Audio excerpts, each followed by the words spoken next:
Very good morning to all of you dear students. मेरे पास बहुत क्वेरीज आ रही हैं कि बीएससी फोर्थ सेमेस्टर कंप्लीट करने के बाद अब फिफ्थ सेमेस्टर में हम कौन कौन से सब्जेक्ट्स लें, कौन से सब्जेक्ट चूज़ करें। ठीक है, तो आज मैं आपको इस वीडियो में थोड़ा सा ये गाइडेंस देना चाहूँगा कि आप फोर्थ सेम में कंप्लीट करने के बाद जब फिफ्थ सेम में एडमिशन लेना है तो उसमें आप मेन सब्जेक्ट्स कौन से चूज़ करें, उसमें मैं आपकी थोड़ी सी हेल्प कर सकता हूँ। आपको थोड़ा सा मैं बताना चाहूँगा कि आप मेरा सब्जेक्ट केमिस्ट्री है तो आप केमिस्ट्री के बाद क्या क्या कर सकते हैं, क्या क्या ऑप्शंस हैं। आपको अगर गवर्नमेंट जॉब चाहिए तो आप कौन कौन सी गवर्नमेंट जॉब्स पा सकते हैं, ओके, और प्राइवेट जॉब में क्या क्या स्कोप है केमिस्ट्री का। ओके, देखिए डियर स्टूडेंट्स, पहले क्या होता था जब आप 12th क्लास में थे तो 12th क्लास होने के बाद, एक तो 12th क्लास इतनी मुश्किल थी जब 12th क्लास में थे, उसके होने के बाद आप कंफ्यूज बहुत ज़्यादा थे। कोई आपको कहता था बीबीए कर लीजिए, कोई आपको कहता था बीसीए कर लीजिए, कोई आपको कहता था बीटेक वाले सब कुछ सारी सैलरी वही ले लेंगे, कोई कहता था आपको आप डी फार्मा कर लीजिए, ठीक है, बहुत सारी जॉब्स आपको मिल जाएंगी। कोई कहता था बीएससी कर लीजिए, है ना। जब इंजीनियरिंग कॉलेज से फोन आता था वो कहता था बीटेक में सारी जॉब्स मिलेंगी। जब फार्मा कॉलेज वाले का फोन आता था वो कहता था फार्मा ही सबसे अच्छा है, ठीक है। तो आप वहाँ कंफ्यूज थे, ओके। लेकिन वहाँ जो भी आपने कंफ्यूजन से निपट कर जो भी डिसीजन लिया, बच्चे ने बीएससी में एडमिशन लिया। अब बीएससी में एडमिशन लेने के बाद पहले क्या होता था, है ना, 2 साल पहले तक क्या होता था, जब तक एनईपी लागू नहीं हुई थी, न्यू एजुकेशन पॉलिसी, नई शिक्षा नीति जब तक लागू नहीं हुई थी, तो तब तक क्या होता था, BSc first year, second year, third year, okay, annual होता था, वार्षिक परीक्षाएं हुआ करती थी। ओके, थर्ड ईयर कंप्लीट करने के बाद तो बच्चा थोड़ा सा सोचा करता था कि अब मैं एमएससी कौन से सब्जेक्ट से करूँ। ओके, अगर वो मैथ्स ग्रुप का है तो उसके पास फिजिक्स, केमिस्ट्री, मैथ्स 3 पॉसिबिलिटीज हुआ करती थी। ओके, अगर वो बायो ग्रुप का तो उसके पास बॉटनी, जूलॉजी और केमिस्ट्री हुआ करती थी, ठीक है। तो उसमें से कुछ बच्चे तो ऐसे हुआ करते थे जिनका कॉन्सेप्ट बिल्कुल क्लियर होता था कि मुझे फिजिक्स से ही एमएससी करनी है, तो फिजिक्स में ऑनलाइन रजिस्ट्रेशन कराता था यूनिवर्सिटी में, ओके, और उसका मेरिट में नाम आ जाता था तो एडमिशन ले लिया करता था। कुछ का बिल्कुल होता था, क्लियर होता था कि मुझे मैथ से ही करनी है, कुछ का होता था मुझे केमिस्ट्री से ही करनी है, ओके। बायो वाले का किसी का होता था बॉटनी से ही करनी है तो बॉटनी में एडमिशन ले लेता था, किसी को जूलॉजी से करनी है जूलॉजी से ही लेता था, किसी को केमिस्ट्री से करनी है केमिस्ट्री से करता था, ओके। कुछ बच्चे, ज़्यादातर बच्चे ऐसे हुआ करते थे कि उन्हें डर होता था कि पता नहीं हमारा नंबर, मतलब केमिस्ट्री से हम करना चाह रहे हैं, पता नहीं केमिस्ट्री में आएगा कि नहीं आएगा, या बॉटनी से करना चाह रहे हैं बॉटनी में आएगा कि नहीं आएगा, मैथ से करना चाहते हैं, तो वो बच्चे क्या करते थे, वो एक से ज़्यादा सब्जेक्ट्स में एमएससी के लिए रजिस्ट्रेशन करा दिया करते थे, ओके, अलग अलग रजिस्ट्रेशन कर दिया करते थे, ओके। जिसमें उनका पहले नाम आ जाया करता था वो उसी में एडमिशन ले लिया करते थे, ठीक है। फॉर एग्जाम्पल उनकी जो मेरिट है ना, उसमें केमिस्ट्री में नाम आ गया, ओके, और मैथ्स में नहीं आया तो उन्होंने केमिस्ट्री में एडमिशन ले लिया, ओके। तो इस तरह से हो जाया करता था, तो ज़्यादा कन्फ्यूजन नहीं था। लेकिन अब क्या हुआ, जब से एनईपी लागू हुआ है, अब आपको first semester, second semester, third same, fourth same में कोई दिक्कत नहीं थी। लेकिन अब आप फोर्थ सेम करने के बाद जब फिफ्थ सेम में एंट्री कर रहे हैं तो आपको फिर वही सोचना पड़ रहा है। क्या सोचना पड़ रहा है कि आपने अगर फिजिक्स, केमिस्ट्री, मैथ्स लिया था तो इसमें से सिर्फ 2 सब्जेक्ट चूज करने हैं, या आपने बायो ग्रुप में बॉटनी, केमिस्ट्री और जूलॉजी आपके पास सब्जेक्ट है तो उसमें से भी 2 सब्जेक्ट चूज करने पड़ रहे हैं, ओके। यानी आपको 3 सब्जेक्ट्स में से 1 सब्जेक्ट छोड़ना पड़ रहा है। तो बहुत सारे बच्चे कंफ्यूज हैं कि कौन सा सब्जेक्ट छोड़ें और कौन से 2 सब्जेक्ट्स हम लें, ओके। चलिए, मैथ्स छोड़ें, फिजिक्स छोड़ें या केमिस्ट्री छोड़ें, या बायो ग्रुप वाला बॉटनी छोड़ें, या फिर केमिस्ट्री छोड़ें, या फिर जूलॉजी छोड़ें, ओके। खैर देखिए, सबसे पहले तो मैं आपको बताता हूँ ये बात कि आपको अपना कॉन्सेप्ट क्लियर करना होगा, और कॉन्सेप्ट क्लियर आपका कब होगा, जब आपका जिस सब्जेक्ट में आपका इंटरेस्ट होगा, है ना, आप उसे चुनें, ओके। इंटरेस्ट जो सब्जेक्ट होता है उसमें मेहनत करना अच्छा लगता है ना। उसमें अगर जब आप इंटरेस्टेड सब्जेक्ट में आगे आप जाएंगे, एमएससी करेंगे, फिर आप जो भी कुछ करेंगे, अगर उसमें थोड़ी भी आपको सैलरी मिल रही है तो आप सेटिस्फाइड रहेंगे, ओके। दूसरा, फिर आपको एक कॉन्फिडेंस ये भी होगा कि मैंने चूज किया था, मेरा इंटरेस्टेड सब्जेक्ट था, ओके। लेकिन अगर आपका इंटरेस्टेड सब्जेक्ट एक से ज़्यादा है तो उसमें से आप देखें कि मोस्ट इंटरेस्टेड सब्जेक्ट कौन सा है। लेकिन इंटरेस्टेड सब्जेक्ट होता कैसे, इंटरेस्ट तो बदलता भी रहता है, ओके। फर्स्ट सेमेस्टर में कुछ और था, कोई कहता था बॉटनी मेरा फेवरेट है ना, लेकिन हो गया फिर केमिस्ट्री। कोई कहता मेरा मैथ्स ही फेवरेट है, हो गया मेरा केमिस्ट्री। ओके, तो मेन बात अब क्या है कि इंटरेस्टेड सब्जेक्ट वो होता है जो आपकी समझ में ज़्यादा आता है।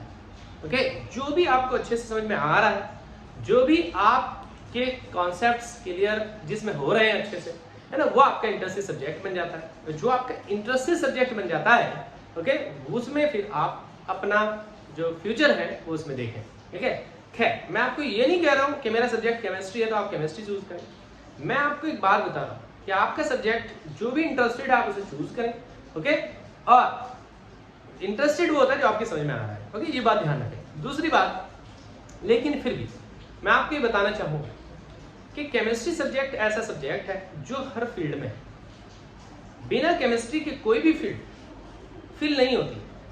केमिस्ट्री वाले कैंडिडेट की जरूरत हर फील्ड में पड़ती है, चाहे वो फार्मास्यूटिकल इंडस्ट्री हो, चाहे वो टीचिंग हो, चाहे वो रिसर्चेस हो, और भी बहुत सारी फील्ड्स मैं आपको बताऊंगा भी एक एक करके कितनी फील्ड्स ऐसी हैं। डिजाइनिंग हो, ओके, फाइबर इंडस्ट्री हो, कपड़ा उद्योग हो, टाइल्स इंडस्ट्री हो, ओके, बहुत सारी इंडस्ट्रीज ऐसी हैं जहां पर केमिस्ट्री की जरूरत पड़ती है, क्योंकि केमिस्ट्री एक ऐसा सब्जेक्ट है जिसकी जरूरत हर जगह है। हमारी बॉडी में केमिस्ट्री की हर जगह जरूरत है। ओके, खैर कोई बात नहीं।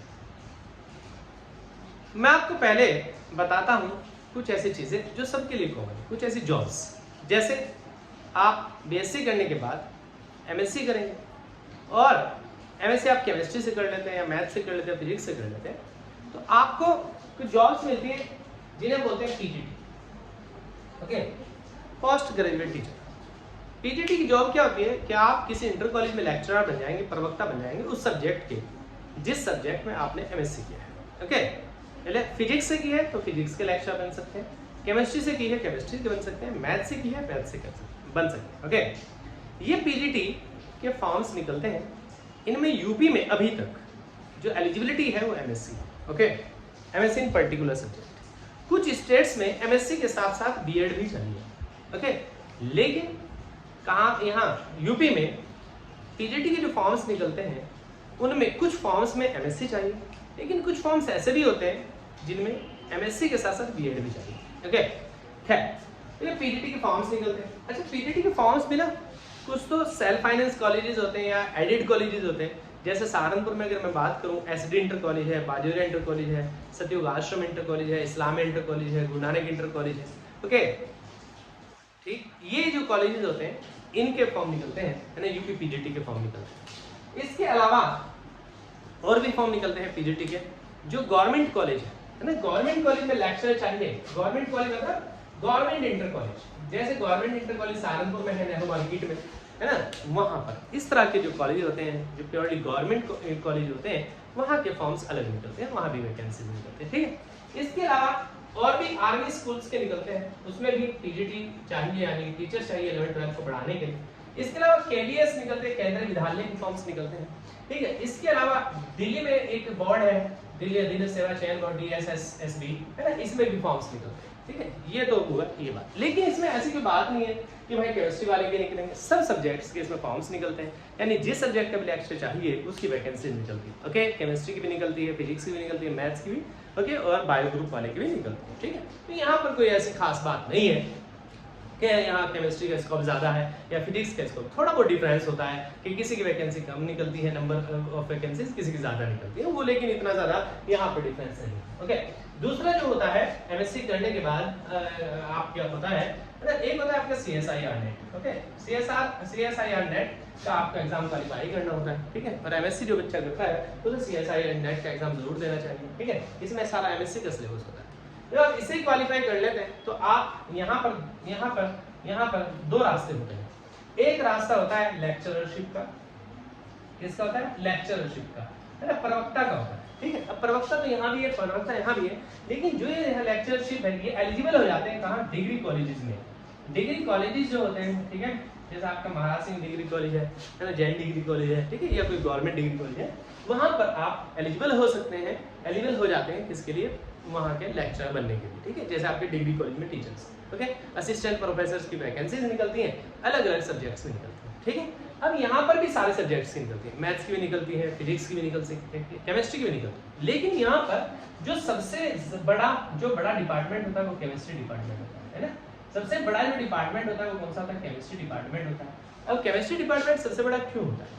इसलिए होता है कि वहाँ पर बायो ग्रुप के बच्चे भी होते हैं और वहाँ मैथ्स ग्रुप के बच्चे भी होते हैं, ठीक है। अब जब बच्चे मैथ्स ग्रुप के भी और बायो ग्रुप के ज़्यादा बच्चे हैं तो वहाँ पर जो टीचर्स चाहिए उनको पढ़ाने के लिए वो भी ज़्यादा चाहिए। अब वो भी ज़्यादा चाहिए तो फिर वहाँ पर टीचर्स के लिए वैकेंसीज भी ज़्यादा निकलेंगी, इसलिए केमिस्ट्री डिपार्टमेंट जो होता है बड़ा डिपार्टमेंट होता है। जैसे आप महाराज सिंह कॉलेज में मैं पढ़ा हूँ, तो महाराज सिंह कॉलेज में भी जो सबसे बड़ा डिपार्टमेंट है, मतलब सबसे बड़ा डिपार्टमेंट मतलब बिल्डिंग के हिसाब से भी और लैब्स के हिसाब से भी और नंबर ऑफ टीचर्स के हिसाब से, नंबर ऑफ प्रोफेसर्स के हिसाब से भी सबसे बड़ा डिपार्टमेंट कौन सा है? Chemistry department. तो यहाँ पर थोड़ा सा फर्क आ जाता है, ओके, क्योंकि केमिस्ट्री में डिपार्टमेंट अगर बड़ा है, टीचर्स ज्यादा चाहिए तो वैकेंसीज भी यहाँ ज्यादा निकलती है, ठीक है। ओके, उसके अलावा बॉटनी में निकलती है, जूलॉजी भी डिपार्टमेंट में निकलती है, मैथ्स में निकलती है, फिजिक्स में निकलती है, ठीक है। उसकी इसके अलावा CSI एंड नेट करने के बाद या तो आप लेक्चरशिप में जा सकते हैं, ठीक है, या फिर आप क्या कर सकते हैं, अगर आप लेक्चरशिप में नहीं जाना चाहते, मतलब आप अभी जॉब नहीं चाहते हैं, ठीक है, आप अभी प्रोफेसर नहीं बनना चाहते हैं, तो आप जा सकते हैं। एक उसमें वैकेंसी आती है JRF मतलब जूनियर रिसर्च फेलोशिप, है ना। ये JRF तब होता है जब CSI एंड नेट में आपके मार्क्स अच्छे आते हैं, यानी आपकी कट ऑफ अच्छी होती है, ओके, तब आपको जूनियर रिसर्च फेलोशिप मिलती है ना, और आपको PhD करने का मौका मिलता है। मतलब अगर आप PhD में एडमिशन लेते हैं, ठीक है, IITs में लेते हैं या यूनिवर्सिटीज में लेते हैं, JRF के थ्रू लेते हैं, तो आपको भी जो गवर्नमेंट है, इंडिया गवर्नमेंट ऑफ इंडिया, है ना, वो आपको फेलोशिप देती है, और वो फेलोशिप लगभग 35,000 के आसपास, 37,000 के आसपास होती है आज तो, है ना। वो थोड़ी बदलती रहती है टाइम टू टाइम, ओके, ज़्यादा बदलती रहती है कुछ दिन बाद, ठीक है। अभी लगभग 35 या 37,000 के आसपास ये होगी, यानी आपको हर महीने इतने पैसे भी मिलेंगे और साथ साथ आपको PhD भी होगी, ठीक है, ओके। अच्छा, लेक्चरशिप अगर आप करते हैं, जॉब करते हैं, ठीक है, तो आप तब भी उसके बाद भी PhD कर सकते हैं, ठीक है। फिर आपको छुट्टी लेनी पड़ेगी, जितना आपकी PhD होगी, ठीक है, उसमें कुछ छूट भी मिलती है, सैलरी आपको मिलती रहती है, ठीक है, वो सब प्रोसेस आपको बाद में पता चल जाएगा, ठीक है। अच्छा, इसमें ना एक चीज और होती है, एक होता है SPM, ये ज्यादातर बच्चों को पता भी नहीं होता। SPM मतलब होता है श्यामा प्रसाद मुखर्जी, ये एक फेलोशिप होती है, और ये फेलोशिप मतलब जब आप PhD करते हैं इसके थ्रू, ठीक है, इसमें ना फेलोशिप 35,000 37,000 नहीं ज्यादा मिलती है, ठीक है, इससे बहुत काफी ज्यादा होती है, ठीक है। लेकिन ये SPM जो मिलती है ये फर्स्ट 10 स्टूडेंट्स को मिलती है। फर्स्ट 10 स्टूडेंट्स मतलब जैसे केमिस्ट्री में आपने नेट क्वालिफाई कर लिया, CSI या नेट क्वालिफाई कर लिया, जो कि एक साल में 2 बार होता है, एक बार दिसंबर में होता है, एक बार जून में होता है। ये अगर आपने क्वालिफाई कर लिया और आपकी कट ऑफ कहाँ है, आप इंडिया में नंबर 1, नंबर 2, नंबर 3 और या नंबर 10 तक है, यानी फर्स्ट टॉप 10 में है, तो आपको मिलेगी श्यामा प्रसाद मुखर्जी। अब इसमें भी एक बात और होती है कि इसमें जो केमिस्ट्री वाले यानी केमिकल साइंस वाले जो बच्चे होते हैं, ठीक है, वो तो फर्स्ट 10 को मिलेंगे। जो बायोलॉजी वाले हैं उनके फर्स्ट 10 को मिलती है, ठीक है। बायोलॉजी वहाँ नहीं होता, वहाँ लाइफ साइंस होता है, ठीक है, बायोलॉजी की जगह लाइफ साइंस होता है, केमिस्ट्री नहीं होता, केमिकल साइंस होता है, फिजिक्स नहीं होता, फिजिकल साइंस होता है, ओके। तो वो जो लाइफ साइंस वाले यानी बायो वाले और जो केमिस्ट्री वाले यानी केमिकल साइंस वाले, वो तो फर्स्ट 10 को मिलती है, ठीक है। लेकिन जो मैथ्स वाला बच्चा होता है, जो फिजिक्स वाला होता है, ठीक है, उन्हें फर्स्ट 5 को ही मिलती है, ठीक है, ओके। तो यहाँ भी कोई ऐसी बात नहीं होती है, ठीक है, इसमें पैसे थोड़े ज़्यादा मिलते हैं, ठीक है, आपको फेलोशिप ज़्यादा मिलती है और आपको PhD भी होती है, ठीक है, ये बात। अब इसमें इनमें यहाँ पर इतना बड़ा कोई फर्क नहीं है कि भाई केमिस्ट्री वाले के लिए ज़्यादा स्कोप है या फिजिक्स वाले के ज़्यादा स्कोप है, ठीक है, वो मैंने आपको थोड़ा सा बता दिया केमिस्ट्री डिपार्टमेंट, क्योंकि दोनों बच्चों को चाहिए, टीचर्स बायो वाले ग्रुप को भी और मैथ्स वाले ग्रुप को भी, इसलिए वहाँ पर ऑब्वियसली वैकेंसी ज़्यादा निकलेगी, ठीक है। इसके अलावा अब मैं आपको कुछ ऐसी वैकेंसीज बताता हूँ जो केमिस्ट्री की वैकेंसीज होती हैं, है ना। थोड़ा सा आपको आप अपने आप अंदाजा लगा सकते हैं, ठीक है, अंदाजा आप लगा सकते हैं ताकि आप अपना सब्जेक्ट चूज कर सकें, ओके। मैं आपको केमिस्ट्री लेने के लिए फोर्स नहीं कर रहा हूँ, ठीक है, मैं तो आपको बता रहा हूँ कि आप क्या क्या जॉब्स आप ले सकते हैं, ठीक है, ओके। तो CSI या नेट हो गया, ओके, CSI या नेट हो गया, ओके, ये मैंने आपको बता दिया, ठीक है। ये फिर PGT हो गया, PGT भी मैंने आपको बता दिया। अच्छा, गेट का एग्जाम होता है, ठीक है, गेट का एग्जाम भी सब में होता है, सब में मतलब मैथ्स में, ठीक है, ये सब फिजिक्स में, केमिस्ट्री में, ठीक है, और लाइफ साइंस में ये सब में होता है। अच्छा, गेट के थ्रू ना आप बहुत सारी वो ले सकते हैं केमिस्ट्री में, अगर आपका गेट क्वालिफाइड है, ठीक है, तो केमिस्ट्री में आप ONGC में जा सकते हैं। कहाँ जा सकते हैं? ONGC में जा सकते हैं, आप केमिस्ट बन सकते हैं वहाँ, केमिस्ट मतलब केमिस्ट्री का साइंटिस्ट आप बन सकते हैं, ठीक है, ONGC में आप जा सकते हैं, ठीक है, आप ONGC में जा सकते हैं, और आप इसके अलावा IOCL में जा सकते हैं, ठीक है, Indian oil corporation limited, okay, इसमें आप जा सकते हैं। आप DRDO में जा सकते हैं, ठीक है, DRDO में भी आप जा सकते हैं, ठीक है। आपको यहाँ पर बहुत सारी वैकेंसीज मिल जाती हैं, ठीक है। ONGC में तो लगभग हर साल वैकेंसी निकलती है, ठीक है। ये केमिस्ट्री में आप अगर गेट का एग्जाम क्वालिफाई कर लेते हैं, ठीक, गेट के बाद आप एमटेक भी कर सकते हैं या फिर आप जॉब भी पा सकते हैं ओएनजीसी में, आईओसीएल में, डीआरडीओ में, ठीक है। इनमें वैकेंसीज आती हैं, काफी वैकेंसीज आ जाती है, ठीक है। फिर उसके बाद बाहर होता है Bhabha atomic research centre, okay. Bhabha atomic research centre में साइंटिफिक ऑफिसर की पोस्ट होती है। इसके लिए साइंटिफिक ऑफिसर की पोस्ट होती है, इसमें साइंटिफिक ऑफिसर सी होता है, ओके। अच्छा, इसमें ना गेट के थ्रू भी आ सकते हैं, इसमें गेट के थ्रू भी आ सकते हैं अगर किसी गेट क्वालिफाइड है, ओके। या फिर ये अपना अलग पेपर भी देता है, पेपर होता है फिर इंटरव्यू होता है, ठीक है। मतलब बाहर का अलग अपना पेपर भी होता है, ठीक है। मतलब जरूरी नहीं कि अगर किसी गेट क्वालिफाई नहीं है तो बाहर में जा सकता है, उसका अलग अपना पेपर होता है, बाहर को आपको फिल करेंगे, उसके बाद आप एग्जाम देंगे और एग्जाम देने के बाद आप अगर क्वालिफाई कर लेते हैं उसको तो आपका इंटरव्यू होगा, तो आप साइंटिफिक ऑफिसर बन सकते हैं, ठीक है, ओके। उसके बाद एक और होता है जीएसआई। एक्चुअली जीएसआई क्या होता है? ये होता है जियोलॉजिकल सर्वे ऑफ इंडिया, ठीक है। अच्छा, जीएसआई को लोग इतना नहीं जानते जितना जानते हैं जियो साइंटिस्ट, है ना। इसमें पोस्ट जो निकलती है जियो साइंटिस्ट की निकलती है, तो वो लोग फरवरी में उसका पेपर होता है, ठीक है। जियो साइंटिस्ट की वैकेंसी बहुत अच्छी वैकेंसी वाली जाती है। अच्छा, इसमें जियो साइंटिस्ट है, जियो केमिस्ट की पोस्ट निकलती है। किसकी निकलती है? जियो केमिस्ट की पोस्ट निकलती है, और निकलती है जियो फिजिसिस्ट की। इसकी जियो केमिस्ट और जियो फिजिसिस्ट की इसमें पोस्ट निकलती हैं, ठीक है। और ये बहुत अच्छी वैकेंसीज होती हैं, ठीक है। इसमें साइंटिस्ट, जियो साइंटिस्ट है ना, साइंटिस्ट की पोस्ट होती है, जियो केमिस्ट जो एमएससी केमिस्ट्री जो इसने किया, जियो फिजिसिस्ट जिसने एमएससी फिजिक्स कर रखा है, उसके लिए वैकेंसीज निकलती हैं, जो हर साल निकलती है, ठीक है। ये यूपीएससी कराता है, जो जियो साइंटिस्ट है ये कौन कराता है इसको? यूपीएससी कंडक्ट कराता है, ओके। ये हर साल ये वैकेंसी निकलती है। तो उसके बाद एनटीपीसी आता है, ओके, एनटीपीसी आता है, ठीक है। नेशनल थर्मल पावर कॉर्पोरेशन जो होता है, इसमें असिस्टेंट केमिस्ट की पोस्ट निकलती है, ठीक है। Assistant chemist, okay, assistant chemist की पोस्ट इसमें निकल जाती है। इसका अपना पेपर होता है, ठीक है। पेपर फिर जीडी ग्रुप डिस्कशन होता है और फिर इंटरव्यू होता है, ठीक है। ये भी इसमें पोस्ट होती है। अच्छा, एक पोस्ट एक डिपार्टमेंट होता है CGPDTN, ये डिपार्टमेंट होता है। अच्छा, इसमें क्या होता है? Council general of patent design trademarking, इसमें ट्रेडमार्क्स का ये एक होता है, ये डिपार्टमेंट होता है। इसमें पेटेंट ऑफिसर की पोस्ट निकलती है, इसमें पेटेंट ऑफिसर की पोस्ट निकलती है। ये भी बहुत अच्छी जॉब होती है, पेटेंट ऑफिसर की जॉब होती है, ठीक है। इसमें ये भी निकलती है, ठीक है। एक और डिपार्टमेंट होता है ICFRE, ओके, ये भी डिपार्टमेंट होता है, ठीक है। Indian council of forest research वाले डिपार्टमेंट होता है। इसमें एक साइंटिस्ट की पोस्ट निकलती है ना, साइंटिस्ट की पोस्ट होती है, इसे साइंटिस्ट बी हम कहते हैं ना, यानी फॉरेस्ट डिपार्टमेंट में ये होता है साइंटिस्ट बी, ओके। ये साइंटिस्ट बी में मेनली वो जाते हैं जिन्होंने एमएससी कर रखी है और उनका स्पेशलाइजेशन ऑर्गेनिक केमिस्ट्री में। देहरादून में इसकी वैकेंसीज निकलती रहती है, क्योंकि देहरादून में फॉरेस्ट डिपार्टमेंट का अच्छा खासा स्कोप होता है, वहाँ पर इसकी वैकेंसी निकलती है, ठीक है। साथ में मैं आपको बता दूं, अभी सहारनपुर जो वाले बच्चे स्टूडेंट्स हैं, उनके लिए मैं एक अच्छी बात आपको बताऊंगा, थोड़ी सी लास्ट में बताऊंगा, ठीक है। ये वैकेंसीज होती है, ठीक है। इसके अलावा और भी वैकेंसी मैं आपको बता रहा हूँ,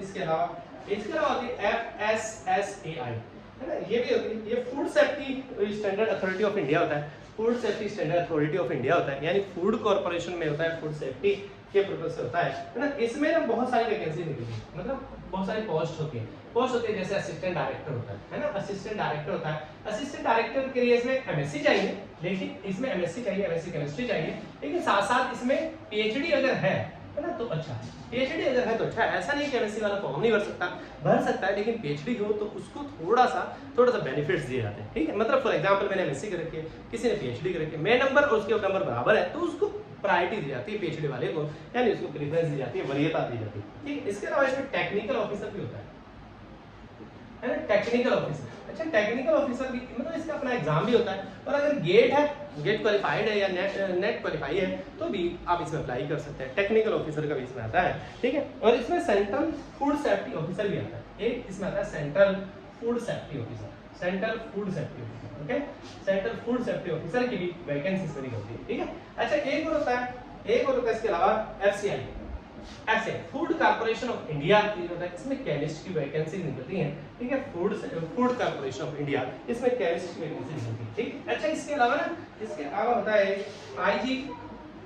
IGCAR, ठीक है। इसका होता है, इसमें असिस्टेंट साइंटिफिक ऑफिसर की वैकेंसी निकलती है, इसमें असिस्टेंट साइंटिफिक ऑफिसर की वैकेंसी निकलती है। अच्छा, इसमें ना बीएससी इसमें क्वालिफिकेशन होती है, मिनिमम क्वालिफिकेशन बीएससी होती है, लेकिन वही एमएससी वाले को थोड़ी सी प्रायोरिटी दे दी जाती है, ठीक है। अच्छा, एक होता है HPCL तो आपको पता ही है, ठीक है।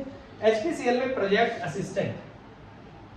प्रोजेक्ट असिस्टेंट की पोस्ट निकलती है, ठीक है, ये होती है, ठीक है। इसके अलावा स्टेट पीएससी होती है।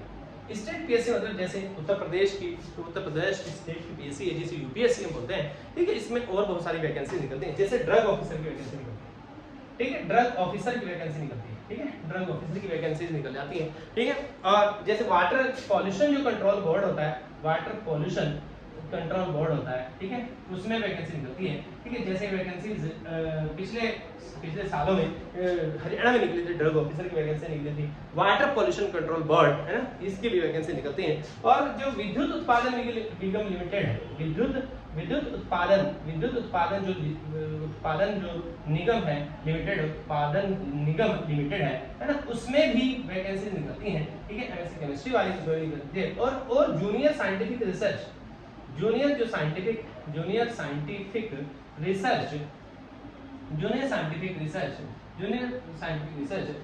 ऑफिसर की भी वैकेंसी निकलती है, जूनियर साइंटिफिक रिसर्च ऑफिसर की भी वैकेंसी निकलती है, ठीक है। इसके अलावा और बहुत सारे डिपार्टमेंट्स हैं, जैसे डीआरडीओ, इसमें भी साइंटिस्ट की वैकेंसी निकलती है। जैसे इसरो है, इसरो अभी आपने चंद्रयान में बहुत नाम सुना है, ठीक है, इसरो में वैकेंसी निकलती है, ठीक है। इसके अलावा BHEL है ना, भारत हैवी इलेक्ट्रॉनिक्स लिमिटेड है, जैसे हमारे यहाँ पर हरिद्वार में है ना, BHEL है, ठीक है, ज्वालापुर में शायद हरिद्वार में है, ठीक है। इसमें इनमें वैकेंसी निकलती है, ठीक है। ये वो है जो गवर्नमेंट वैकेंसीज है ना। तो मैं आपको बताना चाह रहा हूँ कि अगर आप एमएससी केमिस्ट्री कर लेते हैं तो आपके लिए गवर्नमेंट जॉब तैयार है, ठीक है। आप ये मत सोचिए कि इनमें वैकेंसीज कम निकलती है, लेकिन ये उन बंदों को लेते हैं जो बंदे टैलेंटेड होते हैं, ठीक है। अब टैलेंटेड बंदे भी कम होते हैं, ठीक है। जैसे पीजीटी की वैकेंसी बहुत सारी निकलती हैं, देखिए मैंने आपको बताया कि आपके जो एडेड कॉलेज होते हैं उनकी अलग निकलती है, जो गवर्नमेंट एडेड कॉलेज होती है उनकी अलग निकलती है, ठीक है। और इसके अलावा KVS में भी निकलती है, केंद्रीय विद्यालयों में निकलती है,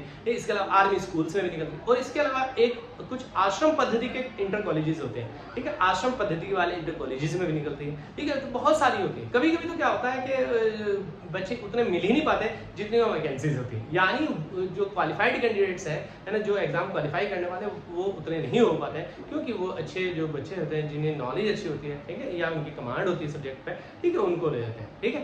ओके, तो ये तो वो होती है जो वैकेंसीज गवर्नमेंट सेक्टर में बची है, ठीक है। इसके अलावा मैं आपको बता देता हूँ, और इसके अलावा बहुत सारी वैकेंसीज है कि मैं आपको शाम तक बताता हूँ तो भी आप ये वैकेंसीज खत्म नहीं होंगी। बहुत सारी जॉब्स है, क्योंकि केमिस्ट्री एक बहुत बड़ा सब्जेक्ट है ना, हर जगह नैनो मटेरियल साइंटिस्ट में है, नैनो केमिस्ट्री में आजकल बहुत सारी वैकेंसीज होती हैं, ठीक है।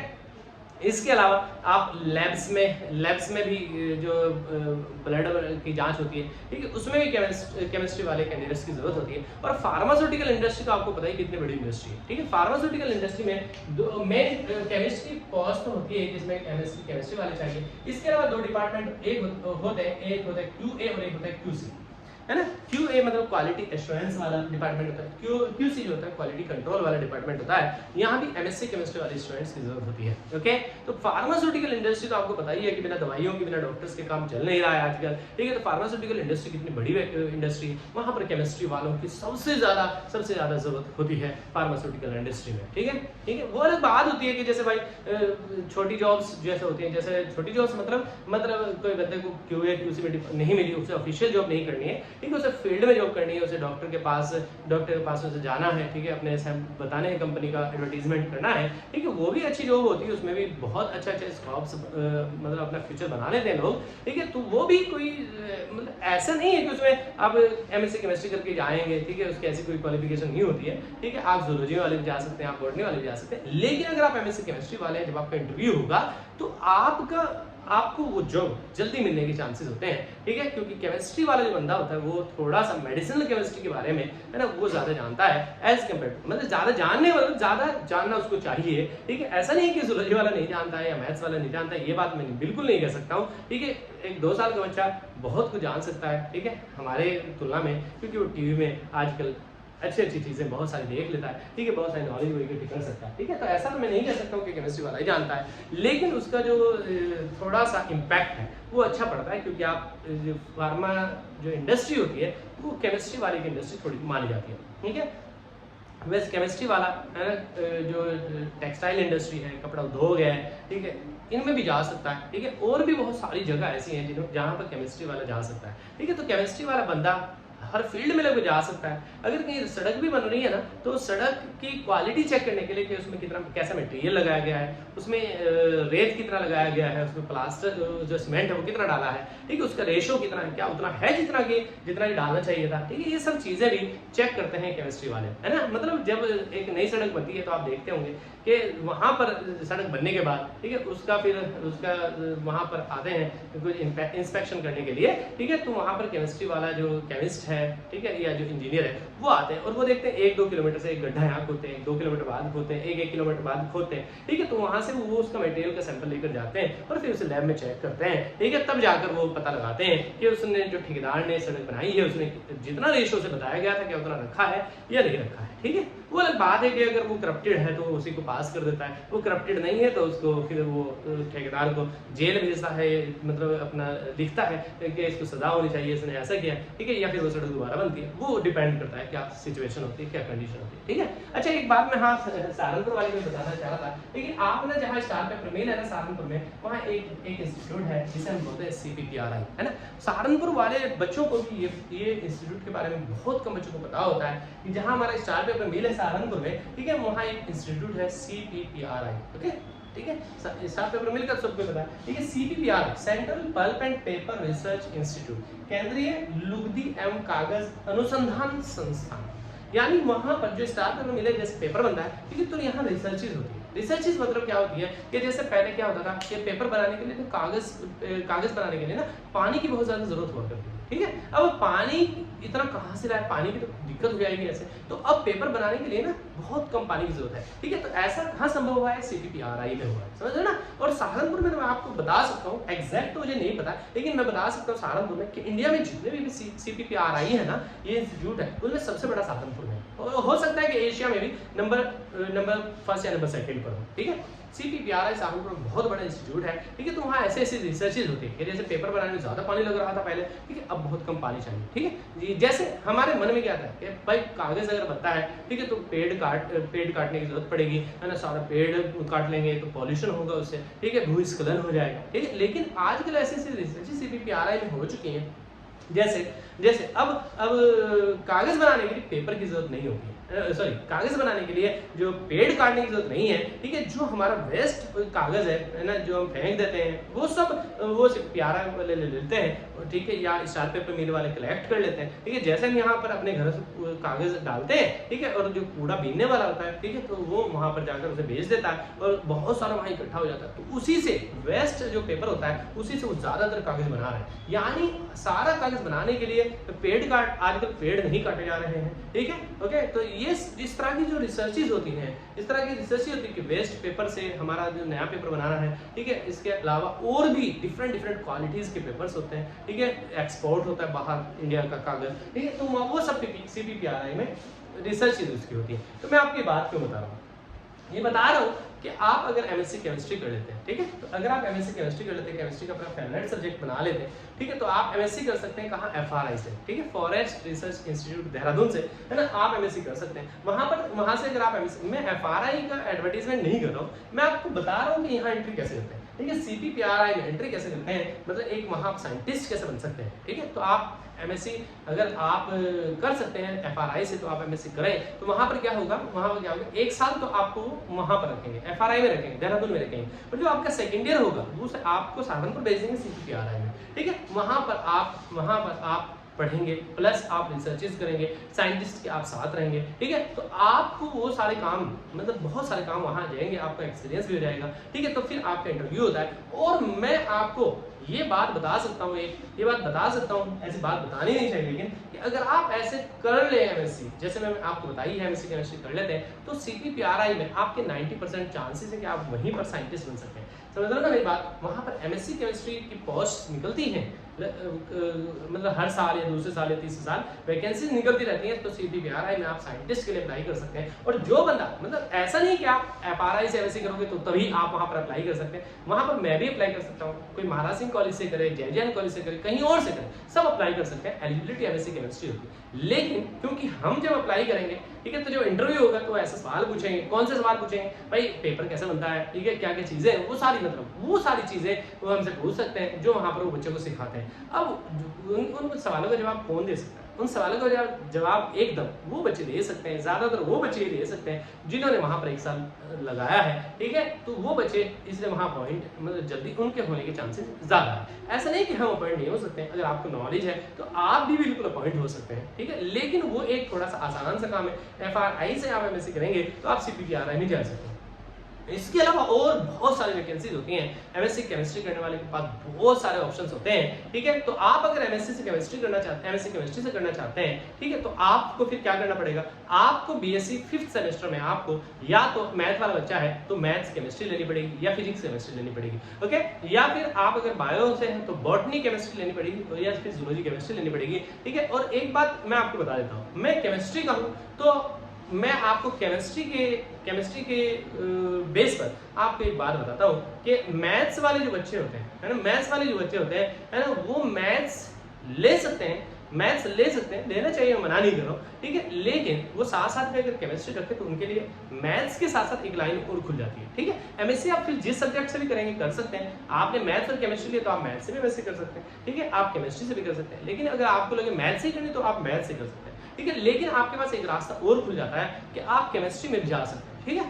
आप बायो वाला जो बच्चा होता है, ठीक है, बॉटनी और जूलॉजी में टीचर्स की वैकेंसी तो सेम होती है, लेकिन एज कंपेयर टू केमिस्ट्री जो आगे स्कोप्स है, जो आगे फ्यूचर है, वो थोड़ा सा कम नजर आता है। मैं ये नहीं कह रहा हूँ कि जूलॉजी वाला कुछ नहीं कर सकता है, बॉटनी वाला कुछ नहीं कर सकता है ना, सब कुछ कर सकते हैं। आर्ट वाले भी, हिस्ट्री वाले, ज्योग्राफी वाले सब कुछ कर सकता है, ठीक है। लेकिन कंपैरिजन अगर किया जाए तो केमिस्ट्री एक बड़ा सब्जेक्ट है, उसमें वैकेंसी ज्यादा होती है, उसकी हर जगह जरूरत होती है। इसलिए जो बायो ग्रुप वाला बच्चा है वो बायो में से एक सब्जेक्ट ले ले ताकि उसकी बायो भी सेफ रहे, है ना। वो बॉटनी और जूलॉजी में जो इंटरेस्टेड सब्जेक्ट है वो उसको ले ले, है ना, और साथ में एक केमिस्ट्री भी रखें। उसके बाद उसे लगे BSc करने के बाद कि नहीं मैं तो बायो में ही जाना चाहता हूँ, तो आप बायो में भी जाएंगे ना तो केमिस्ट्री आपको हेल्प करेगी हमेशा।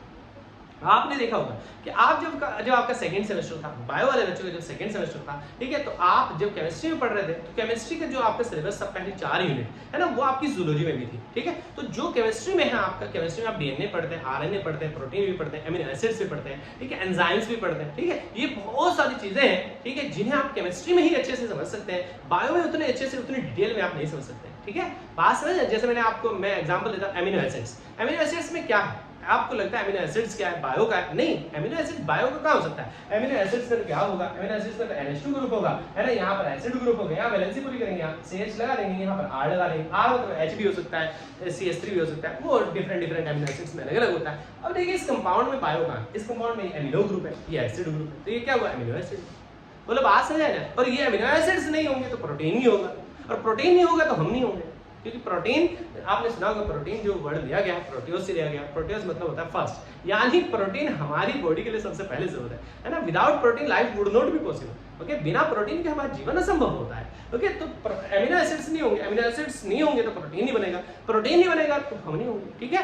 आप प्रोटीन्स, आप एंजाइम्स पढ़ते हैं, ठीक है, वो सब चीजें आप सब केमिस्ट्री में सीखते हैं, ठीक है। इसलिए आप बायो वाले बच्चे थोड़ा अपना बायो में से एक सब्जेक्ट चूज कर लें, ठीक है, बॉटनी या जूलॉजी में एक सब्जेक्ट चूज कर लें और साथ में केमिस्ट्री भी लेकर चलें, ताकि आपके हाथ में, दोनों हाथों में लड्डू हो, ठीक है। मैथ्स वाला बच्चा मैथ्स या फिजिक्स में से कोई एक सब्जेक्ट चूज कर ले, है ना। दूसरा आप, क्योंकि मैथ्स और फिजिक्स लगभग मैथ्स वाले के माने जाते हैं, ठीक है, उनमें से आप एक चूज कर लें जो भी आपको अच्छा लगता हो, दूसरा आप केमिस्ट्री लेकर चलें ताकि आपके दोनों हाथ में लड्डू। उसके बाद आप देख सकते हैं कि कौन सी फील्ड में जाना। लेकिन मैं आपको एक बात बताता हूँ, किसी बच्चे ने फिजिक्स चूज कर लिया, ठीक है, तो फिजिक्स में क्या होगा, अगर आपने फिजिक्स लिया और केमिस्ट्री लिया तो आपके लिए और आसान काम हो जाएगा, क्योंकि फिजिक्स में बहुत सारी चीजें और केमिस्ट्री में बहुत सारी चीजें कॉमन है, ठीक है, ओके। तो ऐसा भी आप कर सकते हैं, ठीक है। तो आप दोनों आपके पास रास्ते होते हैं, ठीक है। तो इसलिए मैं आपको कहता हूँ कि केमिस्ट्री, मैं क्योंकि केमिस्ट्री का टीचर हूँ, ठीक है, मैं आपको पहले ही बता दिया था, ले तो आप वो सब्जेक्ट जिसमें आपका इंटरेस्ट हो, है ना।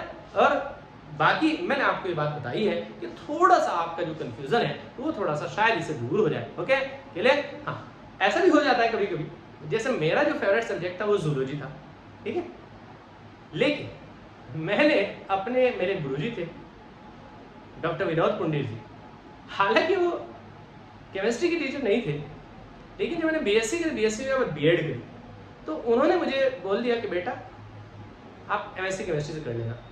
मेरे से आती नहीं थी केमिस्ट्री, अभी नहीं आती है। मेरा फेवरेट सब्जेक्ट जूलॉजी था, हालांकि केमिस्ट्री में मेरा गोल्ड मेडल भी है, लेकिन फेवरेट मेरा केमिस्ट्री था नहीं। उन्होंने कहा एमएससी केमिस्ट्री से करना था, बस मैंने कुछ भी नहीं सोचा, ना मैंने जूलॉजी में फॉर्म डाला, ना मैंने बॉटनी में डाला, मैंने एमएससी केमिस्ट्री में फॉर्म डाल दिया। अब केमिस्ट्री आती तो नहीं तो करूं क्या, लेकिन मैंने उनकी बात मानी शायद इसलिए, या फिर मेरा फ्यूचर इसी में बनना था, खुदा ने मेरी किस्मत में ये लिखा था, तो शायद इसलिए मैंने एमएससी केमिस्ट्री में एडमिशन ले लिया और आज मैं आपके सामने हूँ। ठीक है, खैर कोई बात नहीं, आप लोग परेशान नहीं हुई है। अगर आपको फिर भी कोई कंफ्यूजन है, फिर भी कोई दिक्कत है, फिर भी कोई परेशानी है, ठीक है, क्योंकि अब आप सब्जेक्ट चूज करने में ज़्यादा टाइम नहीं है, आपका एडमिशन भी होना है कॉलेज में, तो आप मुझे पर्सनली फ़ोन भी कर सकते हैं। ठीक है, ओके, और कोई भी दिक्कत होगी उसका समाधान आपको ज़रूर मिलेगा। ठीक है, आप टेंशन नहीं लीजिए, जस्ट चिल आप रहिए। ठीक है, और जैसा भी होगा आप, मैं एक बात और बता देता हूँ लास्ट में, एक बात आपको बता देता हूँ। देखिए, मेरा फेवरेट सब्जेक्ट जूलॉजी था, लेकिन मैंने एमएससी में केमिस्ट्री में एडमिशन लिया। ठीक है, याद रखना आप एक बार, अगर कभी कभी ऐसा भी हो जाता है कि हमारा इंटरेस्टेड सब्जेक्ट तो था, हम करना तो चाहते हैं, लेकिन हमें समझ नहीं आ रहा है, ठीक है, हमें समझ केमिस्ट्री आ रही है या हमें समझ फिजिक्स आ रही है, ठीक है, तो आप उसमें परेशान नहीं है। अगर आपने उसमें एडमिशन ले भी लिया, यानी ऐसे सब्जेक्ट भी चूज कर लिया, ठीक है, तो उसमें दिक्कत नहीं है। बस शर्त क्या है, शर्त है मेहनत। मैंने फेवरेट तो जूलॉजी था, कम मेहनत करके मैं कुछ कर सकता था, लेकिन क्योंकि केमिस्ट्री में ज़्यादा मेहनत करनी चाहिए थी, है ना, कि इसलिए मैंने केमिस्ट्री में बहुत ज़्यादा मेहनत कर ली। और आप देखो कि मैं आपके सामने, रिजल्ट आपके सामने, मतलब अगर फेवरेट सब्जेक्ट भी हमारा चूज नहीं हुआ बाय चांस, ठीक है, तो आप उसमें इतनी ज़्यादा मेहनत कर लो कि खुदा को तरस आ जाए और वो आपको उसी में कामयाबी दे दे। और अगर आपका इंटरेस्टेड सब्जेक्ट है कोई, जैसे जूलॉजी है, आप उसमें मेहनत नहीं कर रहे, तो खुदा आप पर तरस नहीं खाएगा और आपको अच्छी जॉब, अच्छा आपको बिजनेस, है ना, आपको नहीं मिल सकता। ठीक है, शर्त क्या है, शर्त क्या है कि खुदा ने जहां भी आपका एडमिशन करा दिया, है ना, जिस सब्जेक्ट में करा दिया वो ठीक बात है। अब क्या करना है, आपको ईमानदारी से मेहनत करनी है। मेहनत 2 घंटे नहीं करनी है, 4 घंटे नहीं करनी है, 6 घंटे नहीं करनी, ईमानदारी से मेहनत करनी है। और ईमानदारी से जब आप मेहनत करने वाले बन जाओगे, तो आप कोई भी सब्जेक्ट ले लेना, ठीक है, तो आप फिर कामयाब हो जाओगे। ठीक है, तो खैर मेरी दुआ है आप सबके साथ कि आपको ऊपर वाला जो भी आप सब्जेक्ट चूज करें उसमें आपको बहुत कामयाब करें। ठीक है, इसी में हमारी खुशी है। ठीक है, okay, thank you very much, bye bye, टाटा, टेक केयर।